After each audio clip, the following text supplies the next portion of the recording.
Si t'attends que ce soit le bon moment, t'attendras toute ta vie. Commence maintenant, avec ce que t'as. Si je devais m'excuser, ce serait envers moi-même. De m'être accrochée à la douleur alors que j'avais peur d'être heureuse. De m'être accrochée à ce qui me faisait mal au lieu de lâcher prise. D'avoir accepté moins que ce que je méritais. D'avoir oublié ma voix et d'avoir donné la priorité à l'opinion des autres. D'avoir eu peur de l'échec, de faire des erreurs, de la peur elle-même.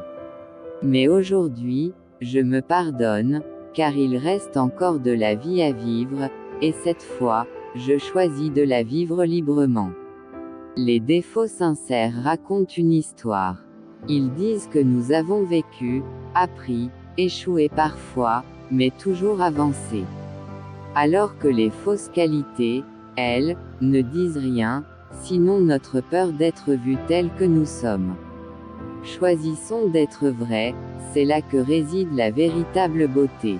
La fatigue que nous ressentons ne vient pas tant de la charge de travail accumulée, mais de la monotonie d'une vie vide de sens. Ce qui épuise réellement, ce n'est pas de trop travailler, mais de vivre sans passion, sans but. Le véritable épuisement vient d'une vie dépourvue de rêves. Il y a des jours où tu avances à peine. Et pourtant tu avances. Ce n'est pas la vitesse qui compte. C'est la direction. Pour qu'il y ait un véritable changement, vous devrez faire face à une véritable difficulté. Beaucoup pensent que montrer ses défauts, c'est s'exposer à la critique.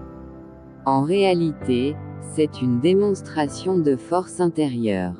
Reconnaître ses limites, ses blessures ou ses erreurs, c'est ouvrir la porte à l'évolution réelle, et non à l'illusion de progrès. Une fois dans sa vie, juste une fois, on devrait avoir suffisamment la foi en quelque chose pour tout risquer pour ce quelque chose. Être mature, c'est aussi arrêter de poster toute sa vie sur les réseaux sociaux. La guerre n'est pas le combat des gentils contre les méchants, mais le résultat de l'affrontement de coupables aux intérêts antagonistes dont le compte-rendu sera écrit par les vainqueurs sur le dos des vaincus. Trop pleurer sur ce qui est révolu empêche d'avancer. Le passé n'est pas à fuir ni à effacer, mais à observer avec maturité. Chaque expérience, qu'elle soit heureuse ou douloureuse, devient une source de leçons. En faire une ressource, c'est choisir de transformer les erreurs en apprentissage et les souvenirs en énergie constructive. Il y a des histoires qu'on ne peut pas retenir.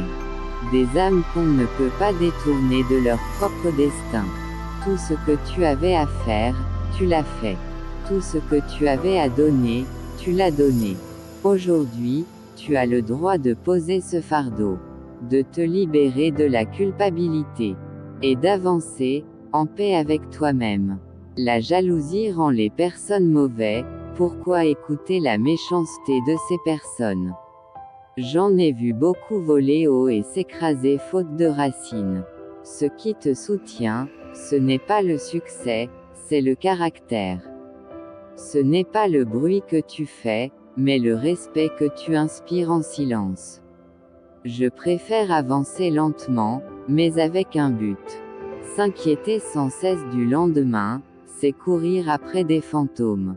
Le futur n'est pas encore là, inutile donc de le laisser voler la paix du présent. Il est une course à venir, comme le dit Tawassi, il mérite planification, mais jamais obsession. Préparons-nous, mais gardons les pieds bien ancrés dans le maintenant. Même lorsque l'on croit que l'on n'attend plus rien, nous attendons toujours quelque chose ou quelqu'un. Il y a plus de chances de voir un dinosaure que de me voir en train de me justifier ou de courir derrière une personne. Il est faux de dire que l'argent permet de tout obtenir.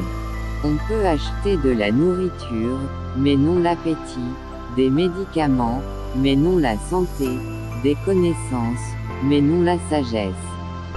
Du clinquant, mais non la beauté, du plaisir, mais non la joie. C'est ici et maintenant que tout se joue. Ni hier ni demain ne sont entre nos mains. Le présent est le seul moment réel, le terrain où naissent nos décisions, nos relations, notre créativité. S'y investir pleinement, c'est choisir la vie dans toute son intensité. Gaspiller son temps de réflexion est une erreur aussi grave que de laisser une pièce en prise. Les personnes fortes ne rabaissent pas les autres. Elles les élèvent. Mieux vaut prendre son temps et éviter l'erreur que de se précipiter et en subir les conséquences. Le poids de l'erreur est écrasant, souvent étouffant. Une personne peut être droite et intègre. Mais si celui qui te la décrit a le regard tordu, il ne renverra qu'une image déformée. Alors, ne crois pas tout ce que tu entends. Car parfois, ce n'est pas la vérité qui parle, mais le prisme tordu de celui qui la raconte. Tourne ton regard vers ceux qui te voient, ceux qui chérissent ta vérité. La vie est un souffle trop court pour la gaspiller dans des chemins sans écho. Entoure-toi d'âmes qui t'élèvent, de présences qui te rappellent ta valeur. Ces âmes-là, à chaque étape, seront ton refuge et ton étoile.